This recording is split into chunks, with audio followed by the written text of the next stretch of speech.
Welcome to Cultivate the Ordinary podcast, curious conversations for the anxious, frustrated, and bored. I'm Travis. And I'm Jessie. So often we're held captive by screens, schedules, and media that's mind-numbing and polarizing. This leaves us seeing dimly through a fog. We want to spark more imagination and a better awareness of God's presence in the everyday. Join us on a fun journey of discovery and curiosity as we look at the ordinary through the lenses of joy, wonder, beauty, and hope. Okay, here we are. Welcome to another podcast. Really excited on this one. It is our oldest son, Jay, who at this time, as we're recording mid-August here, he's about to go off to college, going to Carson Newman in Tennessee. So he'll talk a little bit more about that. But Jay is just, we are so proud of him, and he has accomplished a lot. He has a dynamic personality. He's a leader. He just, weigh in, Mom. Jess, help us out here. Well, he's got a sense of humor that, just fills a room. Like everybody, seems to love Jay. Like he's a leader in church ministry type stuff, and just, a smile that, captures people. And so I just think, like Trav said, he's a leader. He's fun. He's strong and resilient. And so the other thing here is I told Jay that I wanted all of our kids, kind of a gift to me, but I want all of our kids to be on the podcast, because they have amazing things to say, but also just for us to have. And, but we have 4 teenagers, so it's not the coolest thing necessarily for all of them to think that, I'm on a podcast with my parents. But I was able to convince Jay, I think, this is our last day hanging out before he goes to college. And so, and maybe he's thinking there's kind of an allowance, we've given the kids allowance, so maybe there's some sort of agreement that can be made if he makes an appearance on negotiating his allowance into college. So just the iced coffee that comes after this. Yeah, there's that thing. So welcome, Jay. Am I supposed to talk now? Oh, okay. I guess what's up? Yeah. So let's just jump right in. So as I said, you're getting ready for Carson Newman. There's a great line that said, life is always at some turning point. You're definitely at a turning point in your life where you're leaving the nest, ready to go fly. You've been ready to fly a long time. Quite a while now. So, Jay has been peering out the nest for a long time, and that's good. He's ready to go, and he is going to make a big impact in the world. So, Jay, just tell us about what are you excited about with your next chapter, college, all of that? Oh, well, I'm excited to meet some new friends, really. Yeah, hopefully get to play some more pickleball in college, like intramurals. Yeah. Because I just recently got into that. It's pretty fun. Yeah, you really have gotten to that. Mm-hmm. Maybe get back into theater some in the school, like school plays. Yeah. Let's talk about that for a second. So you... when we moved to Spartanburg in 2018, I think that next year you tried out for, what was your first play? The first one, Cat in the Hat. Cat in the Hat. Yeah, it's kind of childish, but it worked. Yeah, and you played I was the cat. He was the cat. So like the star. Awesome. He tried out and just stole the show. So. Oh, but also fun fact, I was the first black cat. The first black cat. Wow, that's. Yeah. That is epic. Well, and that kind of speaks to you. I think you're kind of a trendsetter. You're not afraid to just take things on and risk. And, that's kind of been the hallmark of what I've seen in your life. I just want to say, too, by way of introduction, I've said this to you before, Jay, but I remember, so when we adopted you guys, I think in 2016, that was a tough transition for entering into a new family. I think it's easy when you're parents to think of the kids that you're gaining into your family as, they're just joining our family. But really, there's a lot of change for them, and they're going into a new family. They're still part of a previous family, but now they're joining a new family. And so For everyone that can look different and that transition and stuff like that. I know for you, I feel like it was a little bit, I don't want to put words in your mouth, but maybe a little more guarded than your brother Dre. Like a little more like, hey, I don't know about all this, but I mean, is that fair? Yeah, that's fair, I guess. Yeah. Yeah. So I think with that though, like everybody adapts to uncertainty differently, right? So your personality, different than Dre, is just a little more cautious with things that you're not sure what to expect, right? Mm-hmm. Yeah. So, but as I've told you before, I think one of the things I always carry with me from way back then and even to this day, but when you first told me, you said dad, and I know calling me dad, that first time and kind of getting used to that was a big deal for you. And it was just a gift for me. And I'm grateful to be your dad. I'm so proud of you. And so, yeah, you've caused me a few gray hairs in my beard, but I think more than a few. But I gotta tell a story real caused wrinkles in your. I don't know. What do you cause in someone younger if they're I don't Less know. years. Stress. early wrinkles? So you made me think. I would love to tell the story just like back before we adopted the boys. Something that I just will never forget. Jay like imprinted something in my heart that like I've told him the story a few times, but I think he's forgotten. Busy 18-year-old. But so he was probably 8 years old, maybe 8.5, almost 9. Oh, I think I know the story. And it was Mother's Day, and he brought home this like handwritten art piece that said things like, "It's Mother's Day, you push me on the swing, you bake spaghetti, you," Yeah, I remember that. like, and it had a list of like 5 or 6 different things that a mother does with him. And I was like, oh, this is so sweet. I love this. Is this for your mom? Because we were at the children's home at the time. And I think you were still having visits and things like that. And so, and he just stopped and he was like, these are things you do with me. Like, this is for you. And it just like stopped me in my tracks and I teared up and it was just like that first moment that knowing that things were moving in a direction where him and his brother were gonna need a family, that it wasn't looking like that they were gonna be able to go back home, which, foster care, the goal is reunification and it just wasn't possible in their case. But that was the very first moment that like Jay was like, I have this connection with you. And and I think Travis felt the same in other stories, but that was in 2014. Yep. So I didn't even remember that. Like, I still have it. I I still have the art piece. don't know.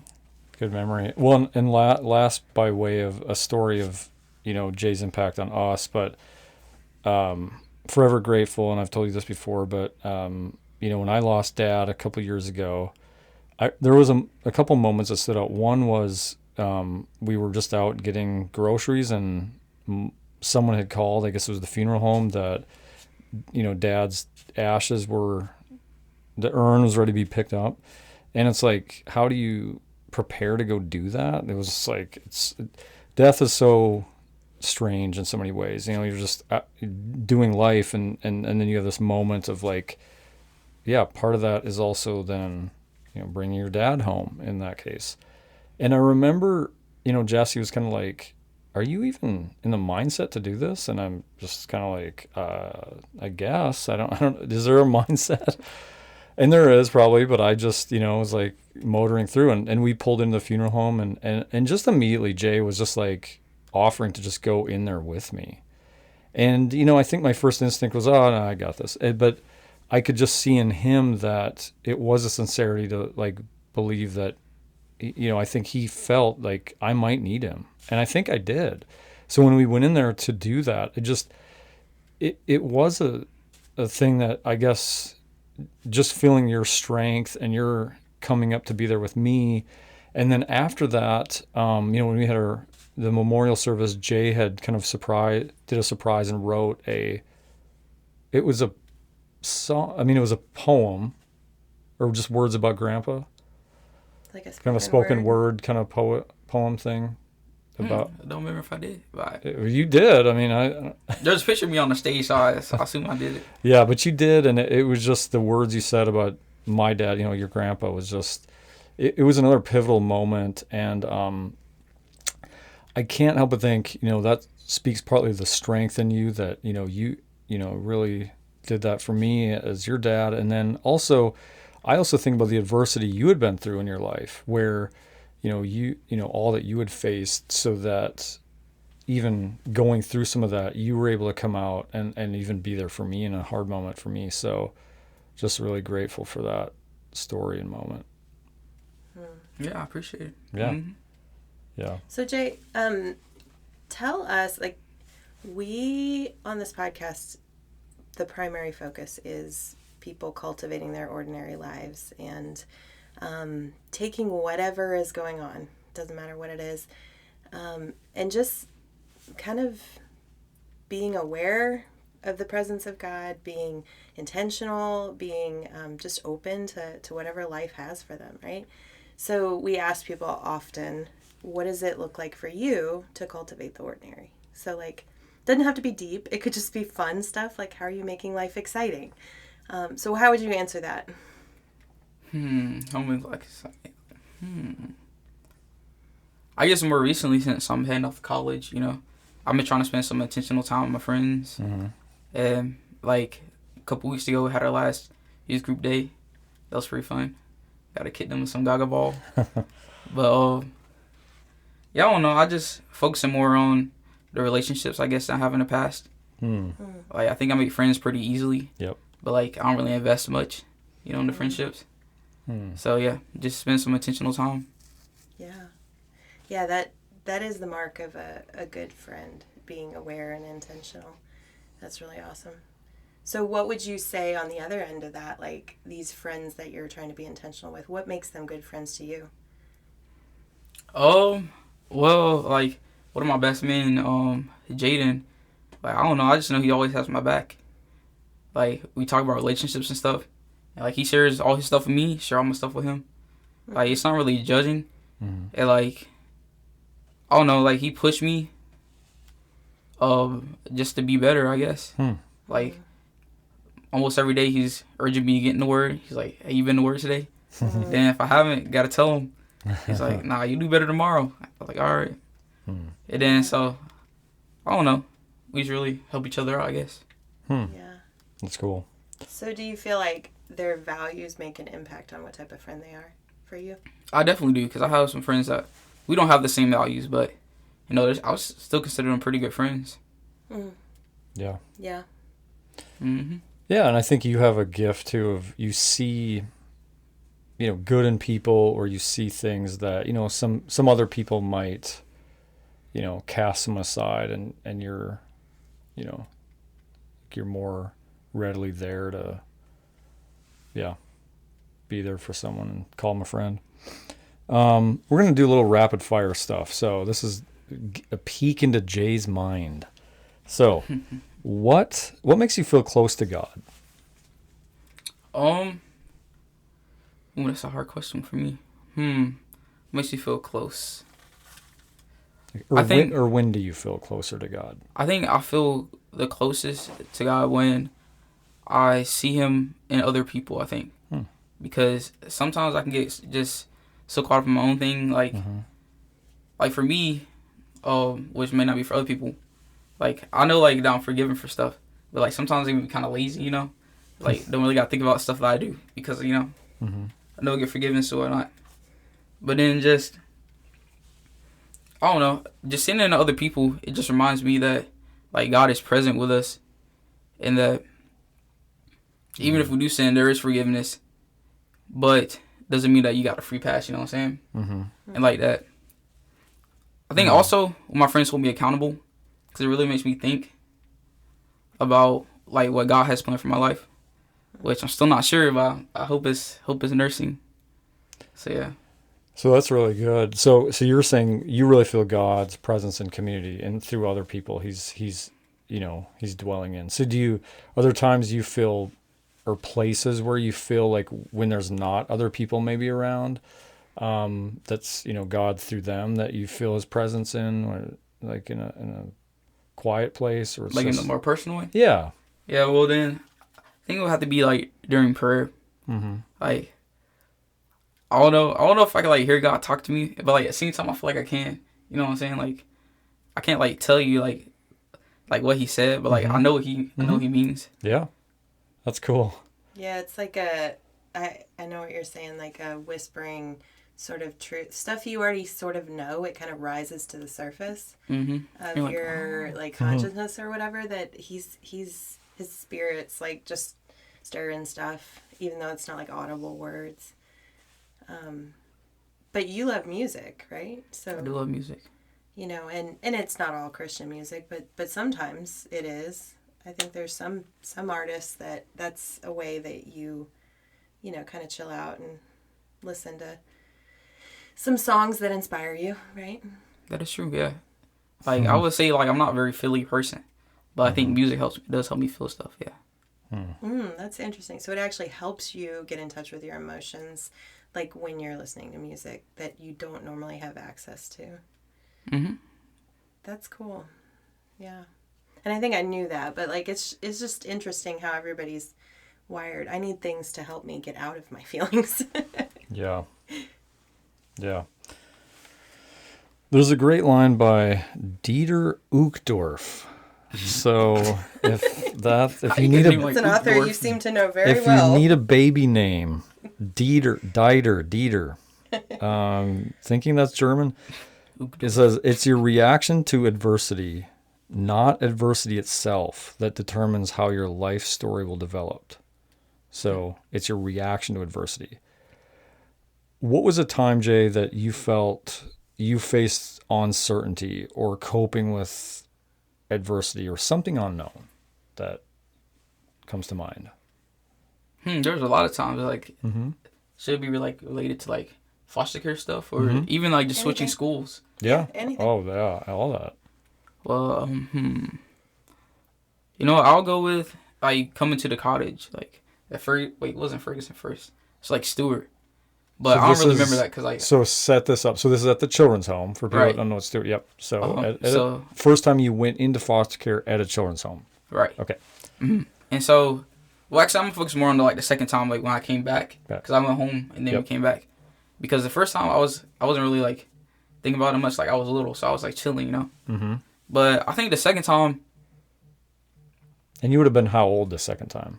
I believe like six or eight. I can't remember. But it was one of those in between there. Yeah. But it was just really different. Like even just at home, things are like a lot freer.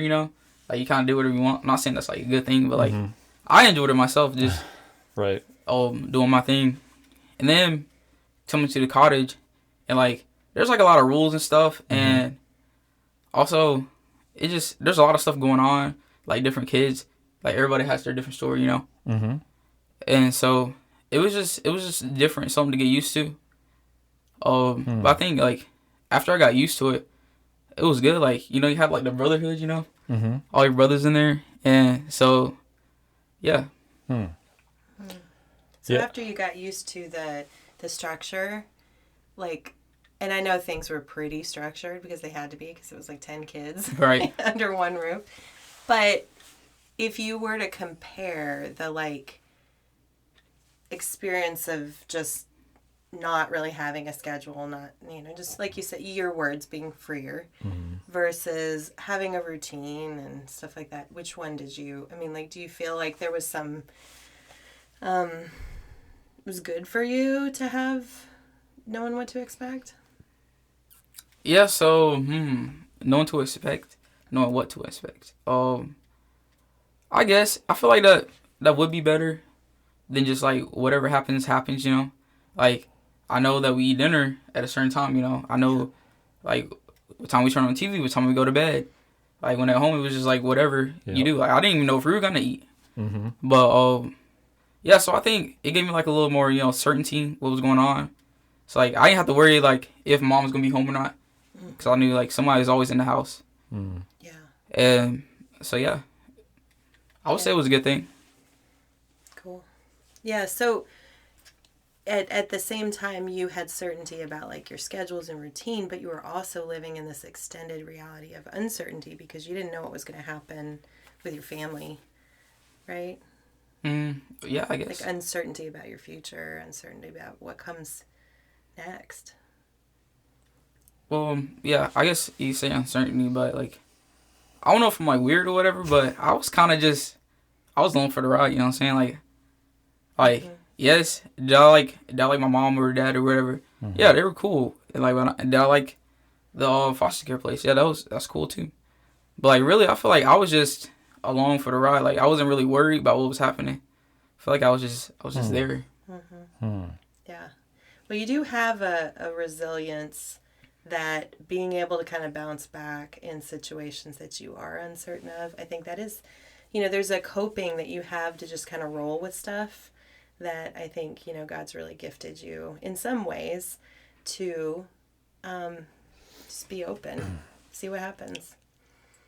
Yeah. So yeah, I think, and we've all seen that you have this great ability to sort of, like you said, just go with the flow and kind of on to the next thing and just kind of here's the next adventure. And see, I think that it seems like the work, well, mom said like that's a big gift, and it is. It seems like the work that you're going to have to balance some then in life is also then knowing when to kind of sit with those hard feelings. You know what I mean? And like also like go, like we talk about lament, and kind of grieve hard things too of like, this sucks. That what is going on right now, it's okay for me to actually really be hurting right now and maybe talk, like your buddy, or a pastor or mom and dad or whoever, but like, to be able to kind of sit with that and be like, yeah, this is really hard. So it seems like that's kind of, we all face these tensions, but it seems like that would be one that you're kind of got to navigate it sometimes, right? Yeah, well, I feel like that's something I'm currently working on, like in the past year or so. Trying to like feel some stuff. Yeah. It's not always pleasant for me. Yeah. But that's why I think that ties back with the music. Like my music kind of changed, But so I feel like when I'm listening to that music, I can kind of like unpack some of that stuff and just be in the moment. So are you saying even like your music has changed to where like the music now, a lot of it is about like feelings and like kind of heart emotion type things? Like I really like sad music. Like about things like there's this song I used to listen to. I think it was like How Do I Say Goodbye? It was like this guy, his dad died. Like his mom didn't really know how to deal with that, and he was still just trying to like, I don't know, I guess recover from his dad dying. Like he's been around his whole life. Right. Taught him all the stuff he knows. So does that, when you're listening to those types of songs, does it make you think about your own story some, or kind of reflect some? Is that? Yeah. So it's not. It's less like I'm not really listening to the words, but just like the feelings that I get from it. I feel like I'm able to associate that with like my own story, And then so yeah, that's what I mean. Like it helps me. Yeah. No, that makes sense. That's a cool example. Dan Siegel, he's like a attachment and neuroscience guy, but he coined this like phrase, name it to tame it. And I think that what you're describing, like the words that come from the songs give you words to name. Maybe you're not going through the exact same thing, but you're naming the experience of what it feels like inside to feel the same way. And then you're like, oh, okay, I now have a broader language of words and things like that to name the experiences I'm having internally. Right. So, and that is a path to actually taming them. They don't control you. Now you're able to lament and process and metabolize what those things are. So, but I've definitely seen that over the last year, just you being more expressive at times, and you could, it's not easy. It's not easy to go there, but we can lighten up the conversation and move on to it's getting something a little fun. too heavy. I sense, okay, but yeah, no, that's good. And I appreciate your honesty, Jay. That's, you've really learned a lot and grown. All right, we're going to go to a few more fun, lighter questions. So, favorite trip or vacation and why? Ooh, this is hard. We took a lot. We did. That's... We like to travel. Man, I really enjoyed the trip to Colorado, but also like a trip to North Dakota. I think that was really fun. Yeah, A lot of time in the car. Yeah, name a couple examples. Like, it doesn't have to be one. So, Colorado, that was cool because That's really cool. it's Colorado. And I think like there's one trip, it was way back, but we went to Florida. That trip was fun. Yeah, that was fun. What about the North Dakota trip? So North Dakota trip, I think it was fun because like I got to see part of our family that like wasn't really part of our family like for me like at first, you know, because I didn't really know them. Like I was a little bit nervous too. Like I didn't really know how they were gonna like warm up to us or not, you know. But like So this is Travis's side of the family. Travis grew up in North Dakota, for anybody who doesn't know that. And so Jay's just talking about getting to meet all of that extended family that we don't really see because they're so far away. Yeah. And I remember, it was super fun for me to be able to take you guys there because I knew last year when we went, man, you're a year away from going to college. And then after that, it's hard to even know that you'll be able to make some of these trips. So you guys have never seen where I grew up. So yeah, in the car a whole ton of time, and somehow we all survived that and are still talking. I do remember something funny about it too. Is like I was kind of talking to you guys, you know, as we go up to North Dakota, you know, Fargo's a big, cool city, and there's a lot of diversity and things like that, and you know, but I said as we keep going up to where my hometown, almost the Canadian border, you know, it's so homogenous, so white. I said, not only are people gonna everyone's going to get lighter skinned as we go up there, but even the hair color gets progressively whiter. Like, you'll never see more blonde kids in your life. But then I remember like we were in Fargo or something and you're like, what are you talking about, Dad? There is black people all over the place. Remember that? You're like, Walmart? I think there's like one black guy we remember in the store. You're like, hey, look, there are black people up here. But I mean, Fargo's a big city, so yeah, that was the observations you have when you drive around. So, yeah, good stuff. So was that your favorite, or which one was the favorite? Oh, I would say that was probably my favorite. It was it was just a great time. Yeah, and it was fun to have you get to see, like, you know, your great-grandparents who are still, you know, still kicking their 90s, and for you to get to see them, and, you know, and then we have to go on the lake, you know, that's a big part of Devil's Lake. Yep. So that was fun. So Jay, you love sports, you love music, I do. You know, you're kind of into all kinds of different things. But one thing that's different than all your siblings is you love to read. Like, you really love books, and you will blow through series of chapter books and just really kind of get lost in that. So I have to ask you, what is your favorite book or series? And why? Man, I don't know. There's been so many. No. I don't want to say Dr. Reaper Kid, even though I loved all those books when I was young. Going old school. It's just pretty basic book stuff, but like a little more meaningful books. Trying to think. I just finished reading the Hunger Games series, so like I really like that series. It like makes you think a lot. So. You really like fantasy kind of sci-fi fantasy. Dystopian future, yeah. Dystopian future. Yeah. That's like your favorite genre. Why is that your favorite genre? I don't know. I think it's just because like most of it's like the oppressed people like rising up, you know, and like they're just they're just trying to make a way for themselves in life, and like everybody's trying to keep them like in a box.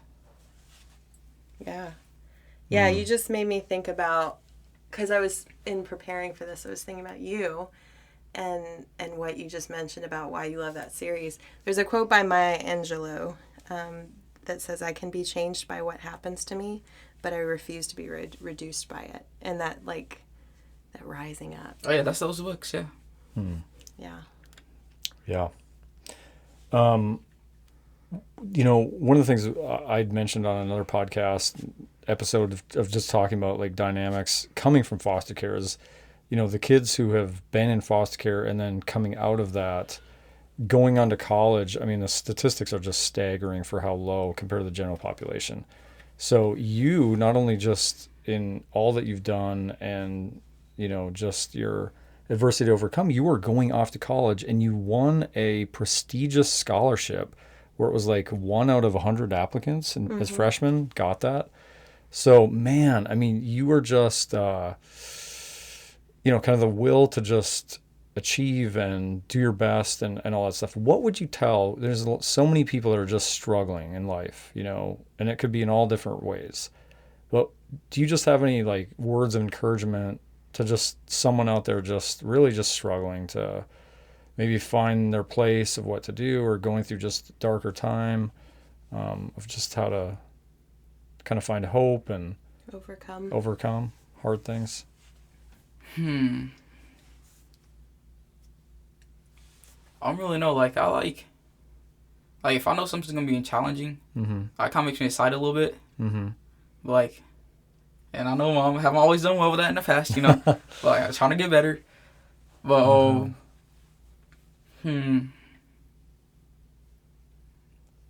I hear where you're going. I think you have to be able to see yourself where you want to be. I think, and just because you get set back a little bit, doesn't mean that it's still impossible. Like what I always tell myself is, it's in God's timing, It's like, as long as it's His plan for your life, there's nothing that can stop you. You know what I'm saying? Yeah. It's a good reminder. And I like what you said of picture where you want to be. Because I think that's a really wise statement, because I think a lot of us can be at a place where all we picture is what we're in and getting lost in that sea or that fog, and it's like you just want to give up. But if you picture, like you're saying, what's behind the fog, or what if I just keep pressing forward? Good advice. It's good advice for me. Thank you. Yeah, absolutely. So as you're thinking about your future and you're thinking about, you mentioned nursing, so let's talk about that. What do you picture, and why is nursing the path that you kind of think maybe God has you on? You're not really sure, but that's where you're going. Yeah, I'm kind of locked in now, huh? No. Yeah, so, I think, I really would like to be a travel nurse, but really right now I'm just trying to be an RN, and I think one day I'd probably like to work with kids, like with, because kids, okay, the one thing I've been told about kids in nursing is that they're really not afraid to tell you whatever's going on, So like I want to be able, like, if I go up to a kid, I'm talking to him, and like my breath smells, he's like, hey man, your breath kind of stink, like just those kind of moments with kids are always a fun time for me. Yeah. But really, mostly, I feel like a lot of people are in it for the money, but me, I'm in it kind of for the money, but I want to be able to use that money to help people. Like, I have a friend, Warwick, he's been wanting to start his own tennis academy, right? But he can't find the money anywhere. So like, I'm hoping one day, I'm successful enough that I'll be able to help him fund that a little bit, just play a small part and just do something like that. That's awesome. And then what about specifically nursing? Because that is helping people for sure in that actual job. I mean, what drew you into that thing? Because I mean, I certainly wasn't going. I'm going nursing. So what made you? Yeah, so I just like the science of it. I just like knowing what's going on, and I just like being able to be dependent upon to help people. Yep. And like, I want to be the person that's with you in the bad time, when you're sick, like when you're hurting, like, just like give you a little joy, crack a few jokes maybe. I don't know, maybe if you're not got tuberculosis or something, you coughing, maybe not. But like, yeah, that's just, I don't know. I just want to be there for people in the worst times. Yeah. Yeah, I love that picture of like, in the worst times you can bring some levity and also serve and love them with the pain that they're feeling. But yeah, just picturing you with kids, I feel like that would be a really good spot to do pediatric nursing in some way, because you are really good with kids. And I'm thinking of different people I would want if I was in pretty bad danger, assuming you have the training. Like right now, I'm just like, and you will get that, but like you would be a person because A, your confidence, B, the jokes, the levity, keeping people light, being there in a hard moment. I mean, that you're totally wired for that. I think of like some of us are not. Like I think of my sister, like she might black out in a moment of something like that. So you might be on your own on a thing like that, but we all handle, injuries and those types of, acute things. And stress differently. You are somebody that handles stress usually in the moment really well. Like you just roll with it. Accumulated chronic stress. We all have our coping things where you just kind of... Yeah. And so in my nursing class, we used to joke that if you were hurting or you were in pain or something, and then you see this little goofy young face bugger pop up, and you're like, this is the guy that's going to help us. But like, I know what I'm doing, kind of, You'll get there. Yeah, I'll get you through, maybe. I'll get you through. Hope. Yeah, you do have a very youthful, like, I know that you're just 18, but I feel like you'll be one of those guys that, like, 50, you're going to look 30. Yeah. Despite Dad putting age wrinkles on him adding his forehead. White beard hairs for me. So I'm going to always laugh at this line, and it'll be something we'll talk about in the future as you continue to grow older. There's a line by Charles Wadsworth. He says, by the time a man realizes that his father was right, he has a son who thinks he's wrong. Mm-hmm. Yeah. He has a son who thinks he's wrong. So there's a delayed effect there to understand. The only injustice there is if he only has daughters. This is true. And I think Jay, I feel in God's sense of humor, Jay's going to have several daughters. It'll be all daughters. All daughters, and going to have to be a loving dad to daughters. But I'll be a good girl dad. You'll be a great girl dad. Mm-hmm. Yep, you'll be a great girl dad. All right, Jay, any final words of wisdom? I'm not really sure. Or jokes, or I feel like nurse advice, recipes. Oh, yes. We forgot about Jay's Donuts and more. His cooking. Oh my gosh. Jay was on track to actually have a food truck. He had the most epic apple cider donuts and apple crisps and all, like fried chicken, and I mean, just a lot of stuff. Yeah, dude, I forgot about that. We had people come from miles for Jay's Donuts and more. You never knew that night what the more was. Maybe one day you'll resurrect the business. I'm here for the more. When you need a little extra cash, I guess. I don't know. That'll be when it happens. Possibly. Okay. Final, any other things? He's racking his brain. I would just say, like, nothing in life's going to come to you. Like, you got to go get it. That's pretty much it. There you go. Okay, so to end this really fun podcast with our oldest son, Jay, I have a poem that I wrote him on his 18th birthday, which I think is still applicable to today, right before he goes off to college. So I'm just going to read it. It's called 8 to 18.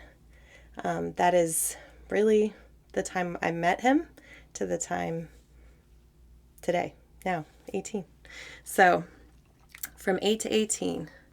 Oh, how time flies. It began with a wonder and filled our surprise. 10 years ago, you were such a small child, a brave little boy, heartbroken yet wild. The love you deserved, you had not known, but your smile, my boy, always shone. When I heard you needed a stable place, my tears fell, stepping into this race. I knew I was made to be your mother, to cherish and love you like no other. I couldn't bear to miss a single day, watching you grow, guiding your way. And now, here we stand, the day is here. You're turning 18. I hold both joy and fear. Off to adventures wild and grand, a path unknown but guided by his hand. I have faith in your leadership and grace, in the choices you'll make in life's race. It's hard to let go, my sleep may be lost, but you are strong, Jay, you know the cost. Step out, no fear, 'cause you walk in the light. Go and explore, chased after what's right. You're made whole, your future's secure. Son, I'm here, no matter what you endure. Well. So yeah, that was a very important time just to try to express what you've meant to me in the time that we have spent together and that we have the rest of our lives too. Mm-hmm. That is right. Well, it's been great. So glad to have you on this. Really fun to have you on. You had some really great advice, and thanks for sharing part of your story, Jay, and just being who you are. Go Eagles. Mm-hmm. Mm-hmm. All right, let's go. Talons up. Talons up. Here we go. Thanks for listening to the podcast today. I hope you found something helpful, hopeful, or thought-provoking. Be sure to check out the show notes for links to any resources mentioned in the podcast. And we also have links in the notes for our own resources to check out. We would really love to hear from you. And we're also really grateful for your support by sharing the podcast episodes with your friends and family and leaving a rating and review. May we all regain and maintain our wonder, hope, and inspiration as we look at our ordinary through new and fresh eyes.